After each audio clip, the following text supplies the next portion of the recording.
67 BPSC mains first paper में पूछा हुआ क्वेश्चन है।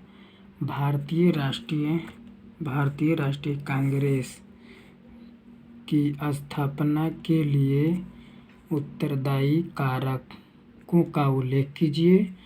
प्रारंभिक राष्ट्रवादियों के प्रति ब्रिटिश नीतियों की चर्चा कीजिए। क्वेश्चन में क्या करा कि भारतीय राष्ट्रीय कांग्रेस की स्थापना के लिए उत्तरदायी कारक, स्थापना क्यों हुआ था, और प्रारंभिक राष्ट्रवादियों के प्रति ब्रिटिश नीति की चर्चा करना था। इसमें पहले हम परिभाषा बताएंगे।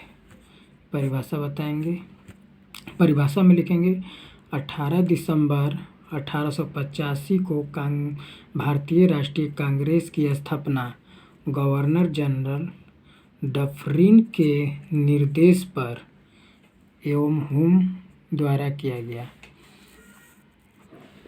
इसमें कुल 72 सदस्य शामिल हुए थे और इसका स्थापना मुंबई के गोकुल दास तेजपाल संस्कृत कॉलेज में हुआ था।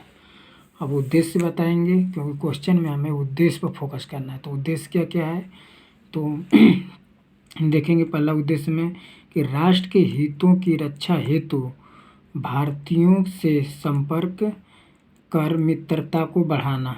ये ब्रिटिश चाहते थे कि जो भारत में राष्ट्रवादियों की मांग, उनकी जागरूकता उठ रही है, उनसे मित्रता किया जाए और उसमें कुछ सुधार किया जाए।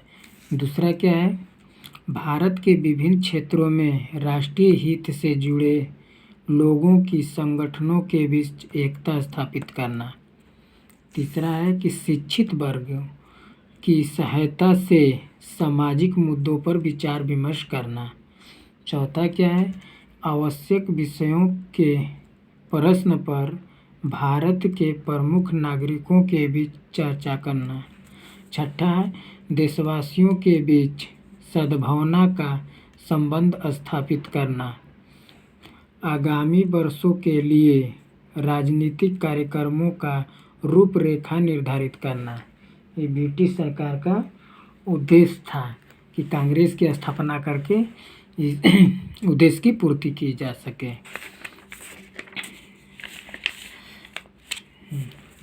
1885 के आते आते भारतीय समाज जागरूक हो चुकी थी और अपने मांग के लिए अलग अलग तरीके से ब्रिटिश सरकार पर दबाव बना रही थी।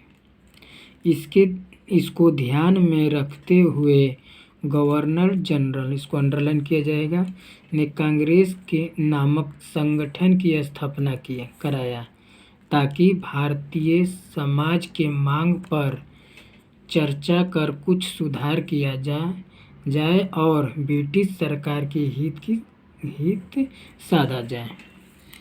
वहीं भारतीयों का मानना था कि कांग्रेस में शामिल होकर सरकार पर दबाव बनाया जाए ताकि सरकार कोई बहाना कर संगठन को न खत्म कर सके, क्योंकि सरकार द्वारा बनाया गया संगठन है, इसलिए सरकार तो संगठन को ख़त्म नहीं कर सकती है और आसानी से अपने बात को मनवाया जा सके। इसीलिए कुछ इतिहासकार ने कांग्रेस की स्थापना को कहा कि डफरिन ने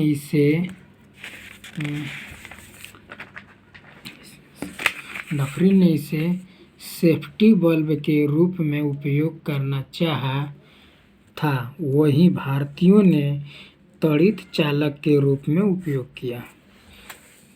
यहाँ से यूपीएससी भी क्वेश्चन पूछा था। जिस संगठन की स्थापना डफरिन के निर्देश पर एवं हुम ने किया, उसी संगठन को डफरिन ने हिंदुओं का संगठन बताकर हंसी उड़ाया। डफरिन कांग्रेस को हिंदू मुस्लिम में बांटना चाहता था। इसके चालाकी को भारतीय राष्ट्रीय कांग्रेस के नेता समझते थे।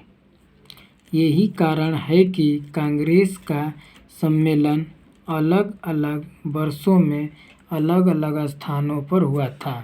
तो भारत का मैप बना दिया जाएगा और दिखा दिए यहाँ पे कि पहला मुंबई में हुआ था 1885 में। इस समय अध्यक्ष वेमस चंद्र बनर्जी थे।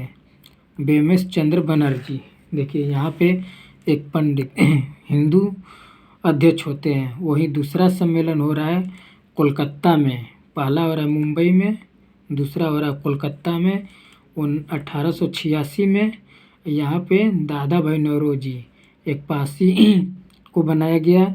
वही तीसरा हुआ सम्मेलन मद्रास में हुआ। यहाँ एक मुस्लिम को बदरुद्दीन तैयब जी को बनाया गया। वही चौथा सम्मेलन इलाहाबाद में होता है और यहाँ एक ही ब्रिटिश को बनाया जाता है, इम्पे को। यानी अलग अलग जगह पे अलग अलग वर्षों में अलग अलग धर्म के नेताओं को सम्मेलन में अध्यक्ष बनाया जा रहा है, ताकि यह किसी एक पार्टी का ना हो सके।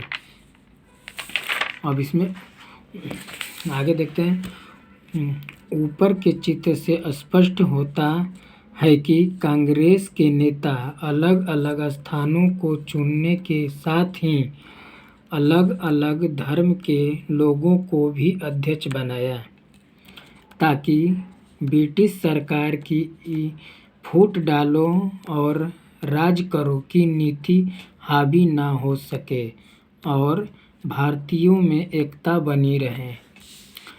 अतः कह सकते हैं कि भारतीय राष्ट्रीय कांग्रेस की स्थापना भारतीयों को ब्रिटिश सरकार पर दबाव डालकर अपने बातों को मनवाने में सहायक सिद्ध हुआ, जो 1892 का भारत शासन अधिनियम, 1909 का अधिनियम, 1919 का अधिनियम, 1935 का अधिनियम के रूप में सामने आया और यह सिलसिला आज़ादी के बाद